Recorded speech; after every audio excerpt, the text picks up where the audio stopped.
வணக்கம் அன்புக்குரிய சகோதர சகோதரிகளே. வேபும் தொலைக்காட்சியினால் ஒளிபரப்பு செய்யப்படுகின்ற இறைவனில் இணையும் இல்லறம் என்ற இந்த நிகழ்ச்சி தொடரில் மீண்டும் உங்களோடு ஒன்றிணைவதில் நாங்கள் மகிழ்ச்சி அடைகின்றோம்.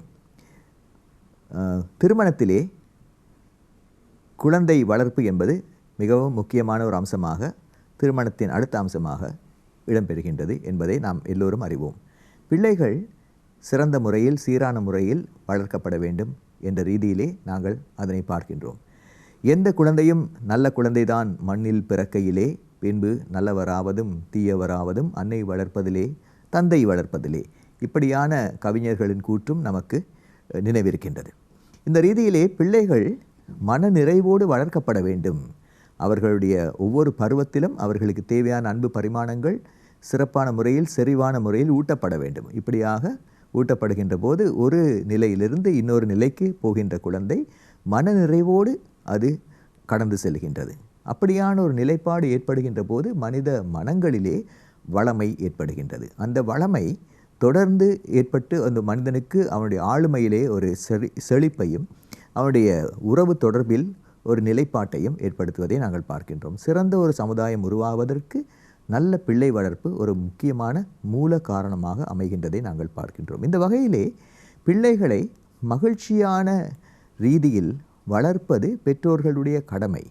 அந்த கடமையை செய்வதற்கு பெற்றோர்கள் கையாள வேண்டிய சில உத்திகளை எங்களோடு கலந்துரையாடுவதற்காக இங்கே எங்களோடு இணைந்திருக்கின்றார்கள் எங்கள் சகோதரிகள் 2 பேர். கொழும்பு உயர்மறை மாவட்டத்தின் திருமண குடும்ப நல மறைப்பணியின் பணியாற்றுகின்ற எங்கள் சகோதரி புஷ்பராணி ஃபிகுராடோ அவர்களும், மற்றும் அவரோடு இணைந்திருக்கின்றார் சகோதரி வினோதினி செபஸ்தியான் பிள்ளை அவர்கள். வணக்கம் புஷ்பராணி. வணக்கம் வினோதினி. இன்று உங்களுடைய வேலைப்பளுவின் மத்தியிலே எங்களோடு இணைந்து இந்த கலந்துரையாடலில் உங்கள் பங்களிப்பை தருவதற்கு நீங்கள் காத்திருக்கின்ற இந்த நன்மைத்தனத்துக்கு உங்களுக்கு நன்றிகளை கூறி நாங்கள் உங்களை வரவேற்று இந்த நிகழ்ச்சியை தொடங்குகின்றோம். உங்களை பற்றி வழமை போல் கொஞ்சம் அறிமுகம் செய்ய முடியுமா? நான் புஷ்பராணி ஃபிகுராடோ. நான் ஒரு சமூகவியலாளர். எனக்கு 2 பிள்ளைகள் இருக்கிறாங்க. நான் 18 வருடமாக திருமணம் முடித்து, குறிப்பாக ஆற்றுப்படுத்தினராக நான் இப்போ கடமையாற்றி கொண்டு வரேன். அதே நேரம் மறை மாவட்டத்தில் ஒரு திருமண குழுவிலும் நான் நெஞ்சு பணியாற்றி கொண்டு வரேன். நன்றி. வினோதினி, உங்களை பற்றி? வினோதினி செபஸ்டியான் பிள்ளை. நான் மறையாசிரியராக கடமையாற்றுகிறேன் ஃபாதர். நாங்கள் திருமணம் முடித்து 20 ஆண்டிலே காலேஜ் எடுத்து வச்சிருக்கிறோம். எனக்கு 3 பிள்ளைகள் பிள்ளைகள். ஆம். ஆகவே பெற்றோரியம் என்பதில் நீங்கள் பரிச்சயம் பெற்றவர்கள். பிள்ளைகளை வளர்க்கின்ற அந்த கலை உங்களுக்கு புதிய ஒரு விடயம் அல்ல என்று நாங்கள் நினைக்கின்றோம். ஆகவே இந்த பிள்ளைகளை மகிழ்ச்சியுடன் வளர்க்கின்ற இந்த பெற்றோர்களின் பணியை பற்றி உங்களுக்கு என்ன சொல்ல முடியும் என்று நினைக்கிறீர்கள்? ஒரு முக்கியமான பணி, சமூகமயமாக்கல் செயற்பாட்டுகளை பார்க்க குடும்பம்ங்கிறது ஒரு முக்கியமான ஒரு நிறுவனம். இந்த நிறுவனத்தில் பெற்றோர்களோட எங்களோட கடமை என்னென்னு சொன்னால் பிள்ளைகளை மகிழ்ச்சியாக வச்சிருக்கிறது. ஆனால் நிறைய பெற்றோர் இப்போ பார்த்தீங்கன்னா நவீன காலத்தில் தொழில்நுட்ப வளர்ந்திருக்க நிறையில் ஒரு போட்டி, ஒரு வேகத்தில் ஓடிக்கொண்டிருக்க இந்த உலகத்தில் சில பெண்களும் கடமையாற்றி கொண்டு வராங்க, தொழில் புரிந்து கொண்டு வராங்க. அப்போ இந்த நிலையில் நிறைய சவால்கள், தாய் என்றாலும் சரி தகப்பன் என்றாலும் சரி, நிறைய சவால்கள் பிரச்சனைகளோடு அவங்க முகம் கொடுக்குறாங்க அன்றாட தேவைகளை நிறைவேற்றி கொள்ள. அப்போ இந்த தாயோ தந்தையோ வீட்டுக்குள்ளே வரையிக்கல முதல்ல நாங்கள் அந்த எங்களோட கோபதாபங்கள், ஃப்ரஸ்ட்ரேஷன், அது எல்லாத்தையும் நாங்கள் மூட்டை முடிச்சியாக வெளியில் கட்டி போட்டுடணும். நாங்கள் அதை வீட்டுக்குள்ளே கொண்டு வரக்கூடாது. எங்களுடைய பழைய ஆலயங்களிலே, இப்பொழுது கூட நாங்கள் பார்க்குறோம், தமிழ் ஆலயங்களிலே இந்த ஆலயத்துக்குள்ளே போகும்போது செருப்பை கழட்டி விட்டு போகின்றார்கள். அதற்கு ஒரு காரணத்தை கூட சொல்லுவார்கள். உன்னுடைய அந்த உலக ரீதியான தன்மைகளை எல்லாம் வெளியிலே கழட்டி விட்டு, அல்லது உங்களுடைய பாவ நிலைகளை வெளியிலே கழட்டி விட்டு ஒரு புனிதமான உள்ளத்தோடு உள்ளே வா என்று. சில வீடுகளிலேயும் நாங்கள் பார்க்கின்றோம், வெளியிலே பாதணிகளை கழட்டி விட்டு வருகின்ற ஒரு தன்மை நாங்கள் பார்க்கின்றோம். சில தமிழ் வீடுகளில் நாங்கள் பார்க்கக்கூடியதாக இருக்கின்றது. அதுக்கும் நீங்கள் சொன்னதுக்கும் கொஞ்சம் பொருத்தம் இருக்கின்றது. அதாவது பெற்றோர்கள் பிள்ளைகளை வளர்க்கின்ற போதும் கூட அவர்களுடைய குழப்பங்களை வேறுபுறமாக வைத்துவிட்டு பிள்ளைகளை பார்க்கின்ற போது பிள்ளைகளுக்கு ஒரு பெற்றோர் என்ற ஒரு புதுமையான ஒரு தன்மையை கொடுக்க வேண்டும் என்று. இப்போ நீங்கள் சொன்னது போல நாங்கள் பார்க்கின்றோம், இந்த பிள்ளைகளுக்கு பிள்ளைகளை மகிழ்ச்சியாக வைக்க வேண்டிய பெற்றோர்கள் தங்களுக்குள் மகிழ்ச்சியாக இருக்கின்றார்களா என்பது ஒரு முக்கியமான ஒரு விடயமாக இருக்கின்றது இல்லையா? அது ஒரு முக்கியமான விடயம் என்னென்னா, மகிழ்ச்சிங்கிறது வந்து எங்களுக்குள்ள இருக்கிற ஒரு விடயம். நாங்கள் வெளியால் பெற்றுக்கொள்ளக்கூடிய விடயம் அல்ல. அது எங்களுக்குள்ள ஒரு முக்கியமான ஒரு விடயம், நாங்கள் உணர்ந்து கொள்ள வேண்டிய விடயம். இதை வந்து பெற்றார்கள் வந்து பிள்ளைகளுக்கு சொல்லி கொடுக்கணும். அதுக்கு முதல் பெற்றார்கள் தாயோ தந்தையோ ஒரு முன்மாதிரியான முறையில் வாழணும். என்னென்னா பிள்ளைகள் பிரதிபலிக்கக்கூடியவர்கள். என்னென்னா எங்களோட மூளையில் காணப்படுகிற இந்த நியூரோன்ஸ் இருக்குது. அப்போ நியூரோன்ஸ் இருக்கிறதுக்குள்ள அவைகள் அதை பிரதிபலிப்பாக செய்வாங்க. இப்போ நான் கொட்டாவி விடையக்கில் எதிரில் உள்ளாலும் கொட்டாவி விடுவாங்க. இப்போ பார்த்து பழகிற ஒரு பிள்ளைகளாக தான் இருக்கிறாங்க. இப்போ அந்த விதத்தில் நாங்கள் ஒரு ரோல் மாடலாக இருக்க வேண்டிய தேவைப்பாடுகள் காணப்படுகிறது. என்னுடைய அனுபவங்களிலே கூட நான் சில நேரங்கள் பார்த்துருக்கின்றேன். இப்போ நான் வந்து சிலரோடு பேசிக்கொண்டு இருக்கும்போது, சில பிள்ளைகளோடு பேசிக்கொண்டு அல்லது பெரியவர்களோடு கூட பேசிக்கிட்டு இருக்கும்போது, நான் இயல்பாகவே கையை கட்டி கொண்டு பேசுகின்ற போது எனக்கு முன்னால் இருக்கின்றவர் அவரும் இயல்பாகவே தன்னை அறியாமலே கையை கட்டுவதை நான் அவதானித்திருக்கின்றேன். இது ஒரு மிரரிங் இஃபெக்ட் என்று நாங்கள் பார்க்கின்றோம். இது மனிதர்கள் பெரியவர்கள் மத்தியிலே இப்படி இருக்கின்றதை நாங்கள் பார்க்கின்ற போது, பிள்ளைகள் எப்பொழுதும் பெற்றோரிடமிருந்து தான் அவர்கள் அறிவையும் அனுபவத்தையும் பெற்றுக்கொண்டிருக்கின்றார்கள். ஆகவே அந்த மிரரிங் இஃபெக்ட் என்பது, அதாவது பிரதிபலிக்கின்ற அந்த தன்மை என்பது பிள்ளைகள் மட்டியிலே கூடுதலாக, இதை பெற்றோர்கள் அழகாக உணர்ந்திருக்கின்றார்கள் என்றால் அவர்கள் பிள்ளைகளுக்கு கொடுக்கின்ற தகவல்கள் செறிவான தகவலாக, சாதகமான தகவலாக, நேர்மறையான தகவல்களாக இருக்கின்ற போது அது ஒரு அழகான பரம்பரையை உருவாக்குவதற்கு காரணமாக அமைகின்றது. என்னுடைய ஃப்ரேம் ஆஃப் மைண்டில் அமைதி இல்லாட்டி, சந்தோஷம் இல்லாட்டி பிள்ளையிடையும் சந்தோஷம் இருக்க முடியாது. நான் மூட் அவுட் ஆகுன்னு சொன்னால் பிள்ளையும் மூட் அவுட் ஆகி இருக்கும். பொதுவாக நம்முடைய குடும்பங்களிலே இந்த விடயங்களை பற்றி நாங்கள் பார்க்கின்றோம் இல்லையா? அதாவது இந்த நெமோ டாட் குவாட்னான் ஹாபே என்று சொல்வார்கள் லத்தீன் மொழியிலே. அதாவது உன்னிடம் இல்லாததை மற்றவர்களிடம் கொடுக்க முடியாது. நான் தமிழிலே கூட சொல்வார்கள், இல்லாதது பிறவாதது, அல்லாதது குறையாதது என்று சொல்லி. ஆகவே அதுபோன்று எங்களுக்குள் ஒரு மகிழ்ச்சியை நாங்கள் முதலிலே அனுபவிக்க வேண்டும்.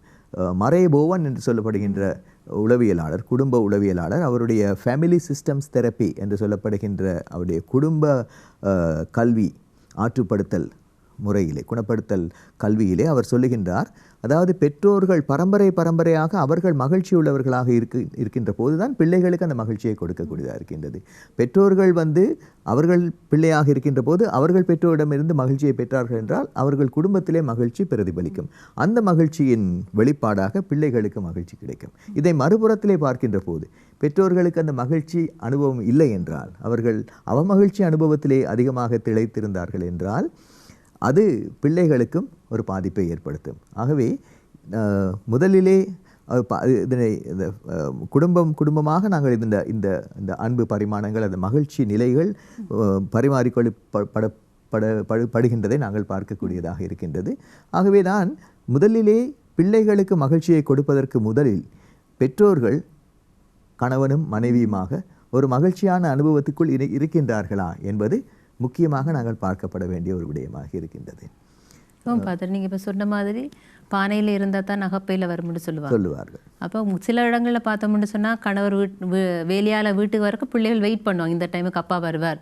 அப்போ அது சந்தோஷமாக வெயிட் பண்ணுறதா இருக்கும். சில இடங்களில் பார்த்தோம்னா அப்போ அங்கே வந்து பிள்ளை அடிச்சு பிடிச்சி ஓடி போய் புத்தகம் கையுமா நான் படித்து கொண்டுக்கிறேன், அப்போ அவ்வளோ கண்டிப்பானவராக இருக்கு. அதைத்தான் பிரதிபலிக்கிறதா ஒரு பய உணர்வோடு இருப்பாங்க.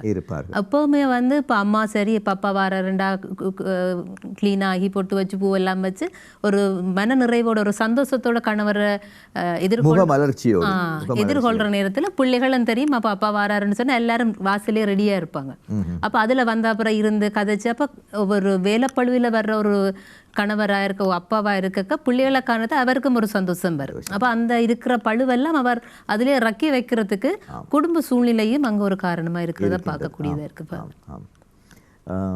வேறு என்ன விடயங்களை பற்றி நீங்கள் பேசலாம் நினைக்கிறீர்கள்? அடுத்தது நாங்கள் பார்க்க நாங்கள் நிறைய குடும்பங்களை பார்த்தோம் என்றால் நாங்கள் எப்பவும் ஆப்டிமிஸ்டாக இருக்கணும். அதாவது ஒரு பாசிட்டிவ் தாட்டோட பிள்ளைகளை பார்க்க வேண்டியது, நேர்மறையான கண்ணோக்கோடு. என்னெண்டா குறையிலிருந்து நாங்கள் குறை இருந்திருந்தாலும் அதை நிறைவான விடயத்தை நாங்கள் நோக்கி போகணும். நாங்கள் ஒரு ஆசீர்வதிக்கப்பட்ட குடும்பம் என்ற எண்ணணும். மாறாக பெசிமிஸ்டாக இருந்தேன்னு சொல்லி சொன்னால், இல்லை குறை கண்டுபிடிக்கிறதே குறைய சொல்லிக்கொண்டே இருந்தேன்னு சொல்லி சொன்னால் காலப்போக்கில் வந்து அது ஒரு என்ன சொல்லுங்க, அது ஒரு பிள்ளையும் அந்த குறைகளை சுட்டி காட்டி கொண்டே வார ஒரு குடும்பமாக அது மாறும். அதே நேரம் பார்த்தீங்கன்னா ஃபாதர் சில இடங்களில் பெற்றார் பர்ஃபெக்ஷனுக்கு வந்து இடம் கொடுக்குறாங்க. பர்ஃபெக்ஷனுங்கிறது தான் முக்கியமான ஒரு விடயம். நீ ஃபர்ஸ்டாக வரணும், செகண்டாக வரணும், வந்தால் தான் உனக்கு சந்தோஷத்தை நான் வழங்குவேன், பரிசு பொருட்களை வழங்குவேன் ஒரு கான்செப்டுக்குள்ள போயிருக்கிறாங்க. நிபந்தனைக்குரிய பர்ஃபெக்ஷன் தான் பெஸ்ட். எஃபர்ட்ங்கிறது வந்து அறவே இல்லை. அது பெரிய ஒரு லோ வெயிட்டை கொடுக்கணும்.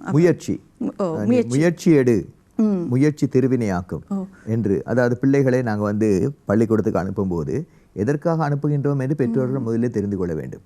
முதலிலே பிள்ளைகளை பள்ளிக்கூடத்துக்கு அனுப்புவது பாடம் கற்றுக்கொள்வதற்கு, கல்வி கற்றுக்கொள்வதற்கு, அறிவை தேடிக்கொள்வதற்கு. ஆனால் அடிப்படையிலேயே பிள்ளைகளை பெற்றோர்கள் அனுப்புவது நீ முதலாம் பிள்ளையாக வர வேண்டும், நீ ஃபர்ஸ்டாக வர வேண்டும், நீ வந்து ப்ரைஸ் எடுக்க வேண்டும், சர்டிஃபிகேட் எடுக்க வேண்டும், அவார்ட்ஸ் எடுக்க வேண்டும், அப்பொழுது தான் நீ என்னுடைய பிள்ளை. ஏன்னா அம்மாவை பாரு, நான் எப்படி எத்தனை சர்டிஃபிகேட் எடுத்திருக்கிறேன், நீ நிரூபித்து காட்ட வேண்டும். அப்பாவை பாரு, அப்பா வந்து இன்ஜினியராக இருக்கிறார், எவ்வளோ அவார்ட்ஸ் எடுத்திருக்கிறார், நீயும் நிரூபிக்க வேண்டும். இறைவனுடைய பிள்ளை, இது அம்மாவுடைய பிள்ளையும் அல்ல, அப்பாவுடைய பிள்ளையும் அல்ல, அடிப்படையில் இறைவனுடைய பிள்ளை. இந்த பிள்ளைக்கு என்ன திறமை இருக்கின்றது என்பது அதன் நிறமூர்த்தத்திலே, அவருடைய பரம்பரை அலகுகளிலே ஏற்கனவே இறைவன் நிர்ணயித்து கொடுத்து விட்டார். அதனை வெளிப்படுத்துவது தான் பெற்றோருடைய கடமையாக இருக்கின்றது. அவர்கள் விருப்பப்படி பிள்ளையை நிபந்தனையுடன் கூடிய வளர்ப்பு அது பிள்ளைக்கு வெற்றியை கொடுக்காது என்பதை தான் நான் நினைக்கிறேன் நீங்கள் சொல்லுகின்றீர்கள் என்று சொல்லி. முயற்சியுடையார் இகழ்ச்சி அடையாருங்கிற விடயத்தை வந்து பெரிதளவில் பெற்றோர் பார்க்கறதே இல்லை. முக்கியமான ஒரு விடயம் தோல்வி என்று வரைக்கல. இப்போ ஒரு தனிப்பட்ட ரீதியில் இப்போ சில குழந்தைகள் வந்து நேச்சுரலி அதுக்கான எபிலிட்டிஸ் இருக்கின்றது. சில குழந்தைகள் வந்து எஃபர்ட் போட்டு முன்னால் தன்னுடைய லட்சியத்தை அடையக்கூடிய நோக்கோட பயணிக்கிறாங்க.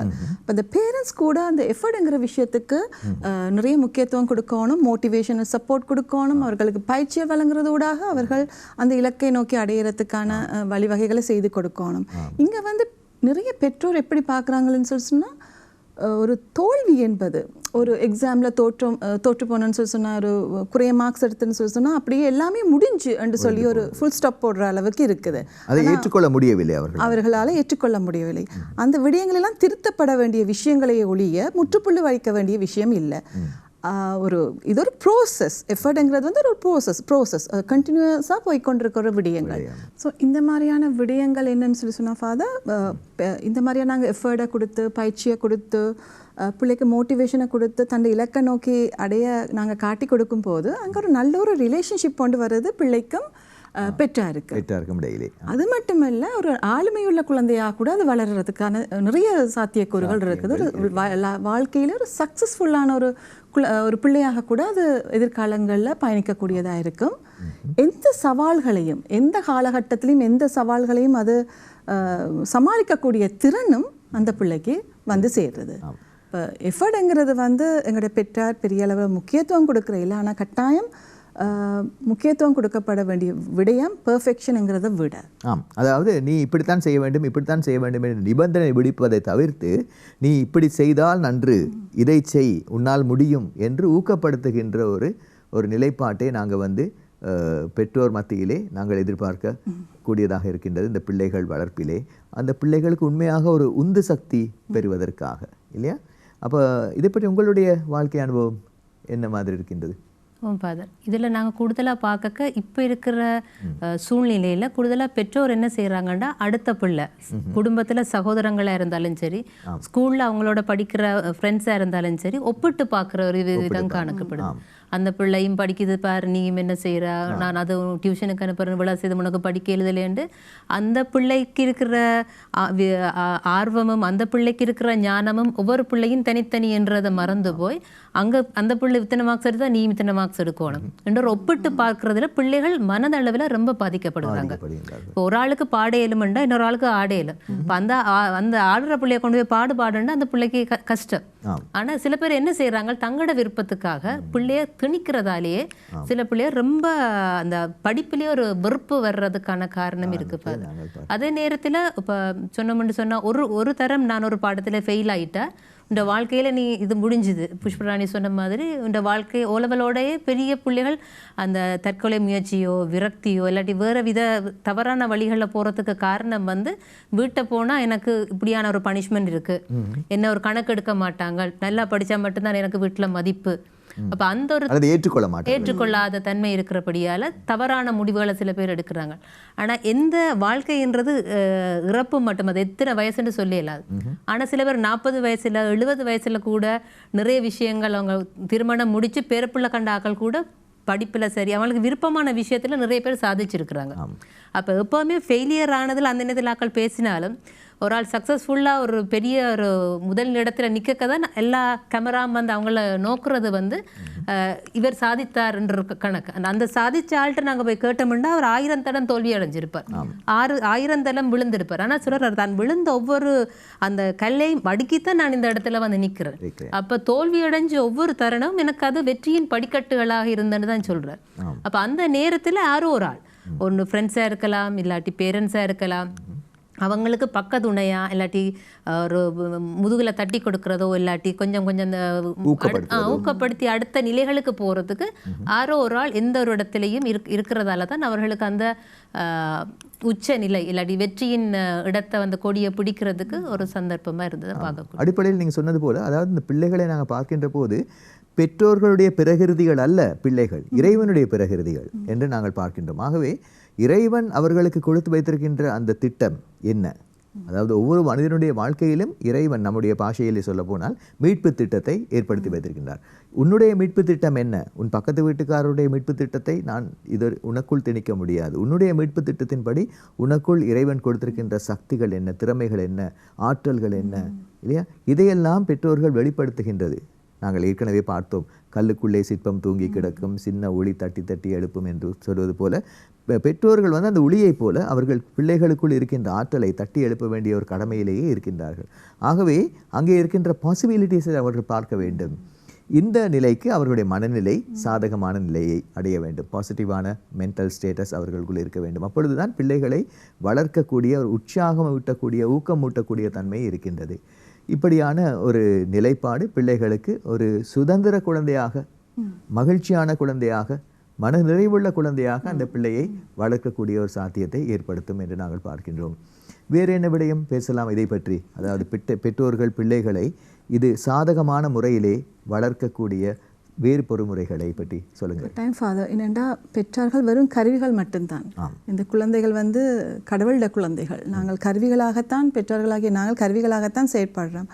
அடுத்த முக்கியமான ஒரு விஷயம் என்னன்னு சொன்னால், இந்த செல்ஃப் டிசிப்ளினுங்கிறது, தனி மனித சுய ஒழுக்கம்ங்கிறது வந்து சமூக ஒழுக்கத்தை இட்டு செல்றதுங்கிறது வந்து நாங்கள் மறந்துட்டோம். பெற்றார்கள் இந்த தனி மனித ஒழுக்கத்தை சொல்லி கொடுக்கறதுங்கிறது குறைவான ஒரு டைமை நாங்கள் ஸ்பெண்ட் பண்ணுறோம்னு சொல்லலாம். உதாரணத்துக்கு நாங்கள் பார்த்தோம்னா, நாங்கள் என்ன பொய் சொல்லக்கூடாது, பெரியாரை எப்படி மதிக்கணும், பெற்றாரை எப்படி மதிக்கணும், ஆசிரியர் எப்படி மதிக்கணும், இன்னும் நிறைய விஷயங்கள் இருக்குது. ஆனால் இந்த காலத்தில் அதுக்கு கொடுக்கப்படுகிற டைம் வந்து குவாலிட்டி டைம்ங்கிறது வந்து சரியான குறைவு, தரமான நேரம். முதல்ல எங்களோட பாட்டி தாத்தாமா இருக்கைக்குள்ள நீதி கதைகள் சொல்லி கொடுத்தவங்க. அப்போ அந்த கதைகள் மூலமாக நிறைய நாங்கள் வந்து கற்றுக்கொண்ட நாங்கள் இப்போ பாடசாலைகளை கூட பார்த்தோம்னு சொன்னால், இப்போ சயின்ஸ் மேத்ஸுக்கு கொடுக்குற முன்னுரிமை கூட இந்த மாதிரியான விடயங்களுக்கு ஒரு ஃப்ரீ டைம் கிடைச்சாலே நாங்கள் உடனே இந்த மாதிரியான பாடங்களை தான் நாங்கள் முன்னுரிமை கொடுத்து அதை செயற்படுற தன்மையை காணலாம். ஆனால் இந்த மாதிரியான விடயங்களுக்கு கொடுக்குற தன்மை வந்து வெகு குறைவு. நன்னெறிகளுக்கு விட்டு செல்கிற இது விடயங்கள் அவகாசங்கள் குறைவாக இருக்கின்றன. யோசிக்க வேண்டிய ஒரு விஷயம் என்னன்னு சொன்னா ஃபாதர், இப்போ நாங்கள் சிறு பிள்ளைகளாக இருக்கேக்கில் எங்களுக்கு ஊனமுள்ள பிள்ளைகளாக பிறக்கக்கூடாதுங்கிறதுக்காக நாங்கள் சொட்டு மருந்து உடனடியாக கொடுக்குறோம். ஆரோக்கியமுள்ள பிள்ளையாக வளரணுன்றதுக்காக வேண்டி நல்ல ஆரோக்கியமான சத்தான சாப்பாடை நாங்கள் ஊட்டுறோம். ஆனால் மனம் ஊனம் அடையக்கூடாதுங்கிறதுக்காக நாங்கள் என்னத்தை பிள்ளைகளுக்கு கொடுக்குறோம்ங்கிறது வந்து ஒரு பெரிய கேள்விக்குறி. ஒரு சினிமா பாடல் ஒன்று எனக்கு நினைவு வருகின்றது. ஊனம் இங்கே ஊனம் யாருங்க, உடம்பில் ஊனம் எல்லாம் ஊனம் இல்லைங்க, உள்ளத்தில் இருக்கின்ற ஊனத்தை நாங்கள் குணப்படுத்த பார்க்க வேண்டும் என்று. ஆகவே உடல் ரீதியாக மக்களை வளப்படுத்துகின்ற தொழில்தான் இந்த உலகத்துக்குரியது. ஆனால் எங்களுடைய உள்ளத்தை ஊனப்படுத்தாமல் நாங்கள் பார்க்க வேண்டும் என்பது மிகவும் முக்கியமான ஒரு விடயமாக இருக்கின்றது. அந்த தன்மையை நாங்கள் போதிக்கின்ற ஒரு வளமான ஒரு உருவாக்கத்தை நாங்கள் ஏற்படுத்த வேண்டும். நம்முடைய ஆசிரியர்களை எடுத்துக்கொண்டாலும் கூட, நம்முடைய பள்ளி ஆசிரியர்களை நாங்கள் குறை கூற வரவில்லை, ஆனால் நம்முடைய பள்ளிக்கூட இந்த திட்டங்களை, சிஸ்டம் ஆஃப் ஸ்டடீஸை எடுத்துக்கொண்டாலும் கூட, பிள்ளை பருவத்திலிருந்து பிள்ளைகளை பள்ளிக்கூடத்துக்கு அனுப்புகின்றோம் இல்லையா? ஆகவே அந்த பிள்ளைகளுக்கு அந்த மன வளர்ச்சி ஒன்று ஏற்பட வேண்டும் இல்லையா? நீங்கள் சொன்னது போல இந்த மன வளர்ச்சி ஏற்பட வேண்டும் என்றால் மனதிலே 2 பகுதிகளும் வளமான வளர்ச்சியை பெற வேண்டும். அதாவது அறிவியல் பகுதி இன்டலெக்சுவல் ஃபேக்கல்ட்டி, மற்ற பக்கத்திலே உணர்வு ஃபேக்கல்ட்டி, உணர்வு பகுதிகள். நீங்கள் மகிழ்ச்சி, நிறைவு, இது எல்லாம் ஒரு உணர்வு பகுதியைச் சேர்ந்தது. ஆகவே நாங்கள் பிள்ளைகளை பள்ளிக்கூடத்துக்கு அனுப்புகின்ற நாளில் இருந்து அவர்களுக்கு அறிவியல் ரீதியான அபிவிருத்தியிலே தான் கண்ணாக இருக்கின்றோமே தவிர உணர்வியல் ரீதியான அபிவிருத்தியை நாங்கள் அவ்வளவு அவதானம் செலுத்துவது குறைவாகவே இருப்பது என்று நான் பார்க்கக்கூடியதாக இருக்கின்றது. ஆகவே ஆசிரியர்கள் கூட இந்த இடத்திலே இன்னும் கொஞ்சம் விஷயங்களை தெரிந்து கொண்டு பிள்ளைகளை அரவணைக்கக்கூடிய ஒரு அந்த பக்குவத்தை பெற்றிருக்கக்கூடியவர்களாக இருக்கும். உங்களுடைய அனுபவம், உங்களுடைய பிள்ளைகளுக்கு உணர்வு ரீதியான அபிவிருத்தியை கொடுக்கக்கூடிய சந்தர்ப்பங்கள் உங்கள் வாழ்க்கையிலே கிட்டியதா? ஃபாதர், இப்போ நம்ம வீட்டில் இருந்தபடியே ஸ்கூலால் வந்த பிறகு இப்போ ஒரு அம்மாவுக்கு தெரியும் பிள்ளை ஒன்றுமே வாயை திறந்து சொல்லாட்டிலும் அவங்களோட கண்ணை பார்த்த உடனே அவங்க என்ன சொல்ல வர்றாங்கன்னு எங்களுக்கு விளங்கும். அப்போ என்ன நடந்துச்சுன்னு சொல்லி சிலோட கட்டி பிடிச்ச உடனே சிலோட தங்களுக்கு இருக்கிற அந்த கோவங்கள், ஒரு பிள்ளைய அடிச்சுதா, இல்லாட்டி டீச்சர் பேசினாவா, இல்லாட்டி ஏதாவது நடந்த சம்பவத்தை அப்படியே கொட்டி தீக்கிறதா இருந்தது. அப்போ ஒரு மனுஷனுக்கு உள்ளுக்குள்ள நாங்கள் தேடி பார்க்குற ஒரு ஜன்னலாவோ இல்லாட்டி திறவுகோலா கண்ணை பார்க்குறோம். அப்போதான் நீங்கள் உங்களுடைய சொந்த பிள்ளைகளை பற்றியா சொல்றீங்க? இது என்ன சின்ன நிலை என்ன குழந்தைகள் நான் பார்த்த விஷயம். கண்ணை பார்த்தோன்னே தெரியும் ஏதோ பிரச்சனையோட தான் உள்ளுக்குள்ள வாரார்.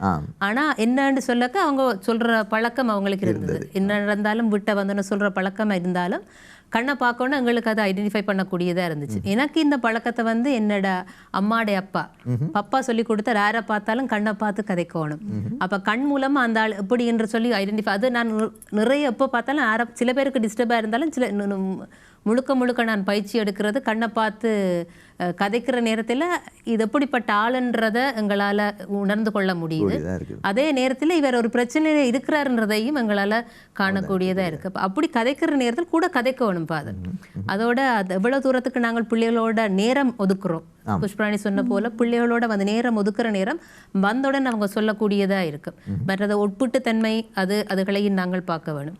எல்லாத்துக்கும் மேலால் பிள்ளைகள் ஒரு சொல்ல அவங்களோட உணர்வுக்கு நாங்கள் மதிப்பு கொடுக்கணும். அதாவது முதல் காது கொடுத்து அவங்க துவங்குறதுலேருந்து முடிய மட்டும் கேட்கணும். நாங்கள் ஃபோனை நோண்டிக்கிறோம் பிள்ளைனைக்கும் அம்மா எனக்கு முக்கியத்துவம் கொடுக்கல. இப்போ அதை வேலையை செய்து கொண்டு தான் தண்டை கதை. அப்போ எல்லாத்தையும் இடத்துல வச்சு போட்டு அவங்களுக்கு ஏதாவது கதை சொல்ல வராங்க, இல்லாட்டி இந்த பாடம் எனக்கு கஷ்டமாக இருக்குது, நான் இந்த பாடத்தை விட்டுட்டு வேறு பாடம் எடுக்கவா, ஏதாவது சொல்லக்க அவங்களுக்கு நாங்கள் எவ்வளோ தூரம் முக்கியத்துவம் கொடுக்குறோமோ அப்போ அந்த இடத்துல அப்போ இப்படி செய்யலாம், அப்படி அவங்களோட சேர்ந்து நாங்களும் அவங்களோட நிலைக்கு ரங்கணும். நான் அப்பா, நான் அம்மா, நான் பெரியாளுன்ற இடத்த காட்டக்கூடாது. தான் சின்ன வகுப்பில் போனீங்கன்னா டீச்சர்ஸுக்கும் பிள்ளைகளுக்கும் ஒரே அளவு ஒரே மாதிரி தான் போட்டிருப்பாங்க. அப்போ அந்த டீச்சரும் அந்த பிள்ளைன்ற இடத்துக்கு நாங்கள் இறங்கி போக வேணும். அப்போ குழந்தைகளாக இருக்க நாங்களும் எவ்வளவுதான் திலக்கணம் இருந்தாலும் சில பேருக்கு நாங்களும் அந்த குழந்தை தன்மைக்கு வரணும். அப்போதான் அந்த நிலையிலிருந்து எங்களுக்கு உணர்ந்து கொள்ளக்கூடிய டீச்சர் பிள்ளைகள் நிலைமைக்கு இறங்கி போன விஷயத்தை பற்றி சொன்னீர்கள்.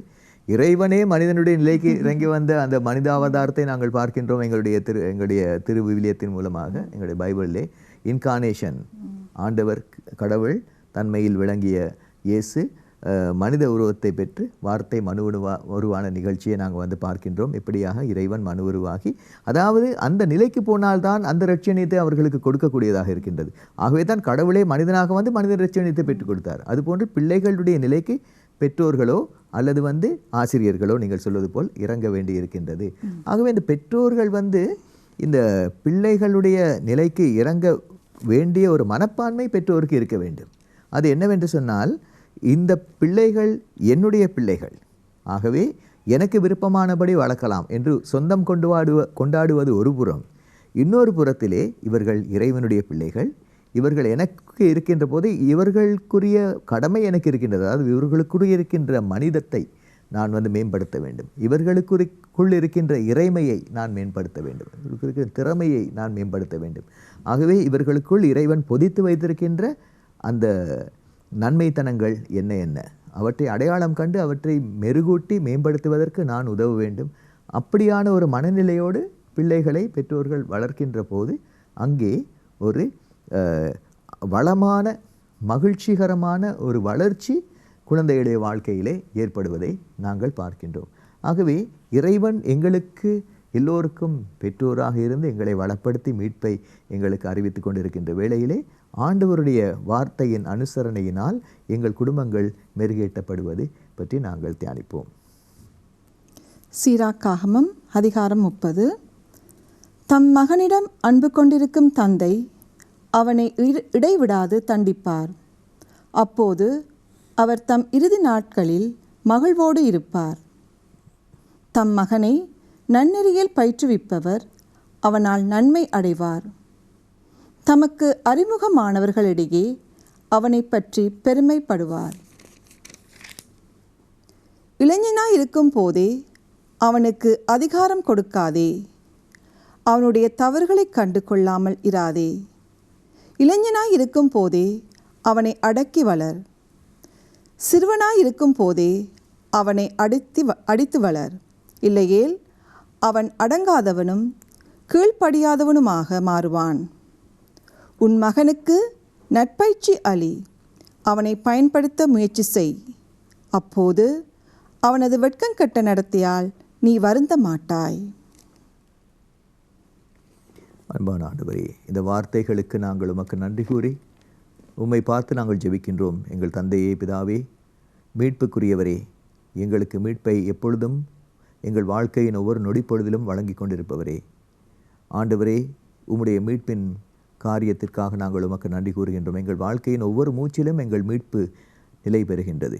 எங்கள் வாழ்க்கையின் ஒவ்வொரு அனுபவத்திலும் உம்முடைய மீட்பை நாங்கள் அனுபவிக்கின்றோம். ஆகவே ஒரு கரிசனை காட்டுகின்ற அன்பான தந்தையாக நாங்கள் உம்மை பார்க்கின்றோம். எங்களை நீர் தண்டனை தந்தாலும் அல்லது வல்லமை தந்தாலும், எங்களுக்குள் கட்டுப்பாட்டை நீர் ஏற்படுத்தினாலும், எங்களுக்குள் நன்மைத்தனங்களை தந்து எங்களை மகிழ்ச்சிப்படுத்தினாலும், எந்த நிலையிலும் எல்லா நிலையிலும் எங்கள் மீட்புக்கு நீர் பாதைகள் போட்டுக்கொண்டே போகின்றீர். அந்த மீட்பின் பாதையை உம்மிடமிருந்து பெற்றுக்கொள்ளவும், நீர் எங்களுக்கு தருகின்ற சகல அனுபவங்களின் மூலமாகவும் அந்த மீட்பை நாங்கள் அனுபவிக்கவும், நீர்தான் எங்கள் மீட்பர் என்பதை நாங்கள் உணர்ந்து ஏற்றுக்கொள்ளவும், எங்கள் வாழ்க்கையின் ஒவ்வொரு அனுபவத்திலும் நீர் எங்களை கரை சேர்ப்பீர், எங்களை கைவிட மாட்டீர், எங்களுக்கு சிறப்பான வாழ்க்கையை தருகின்றீர் என்று நாங்கள் உணர்ந்து உம்மை தெளிந்த பெற்றோராக உம்மை ஏற்றுக்கொள்ளவும், அதன் வழியிலே நாங்கள் நடக்கவும், நீர் எங்களுக்கு கற்றுக் கொடுக்கின்ற இந்த நன்மைத்தன பணியிலே நாங்களும் எங்கள் பிள்ளைகளை வளர்த்து வார்த்து எடுக்கவும், அவர்களுக்குள் உம்முடைய மீட்பின் விழுமியங்களை மெருகேற்றச் செய்யவும் எங்களுக்கு உம்முடைய அருளை தந்தருளும். பெற்றோர்கள் பிள்ளைகளையும், பிள்ளைகள் அவர்கள் பிள்ளைகளையும் பரம்பரையாக உம்முடைய பரம்பொருளின் பாரம்பரியத்தில் வளர்த்து வார்த்து எடுக்க உம்முடைய அருளை, உம்முடைய அனுசரணையை எங்கள் மனித குடும்பத்துக்குள் வழங்கியருள வேண்டுமென்று எங்கள் ஆண்டவராகிய கிறிஸ்து இயேசுவின் திருநாமத்தினாலே உம்மை பார்த்து மன்றாடுகின்றோம். ஆமேன். ஆமேன்.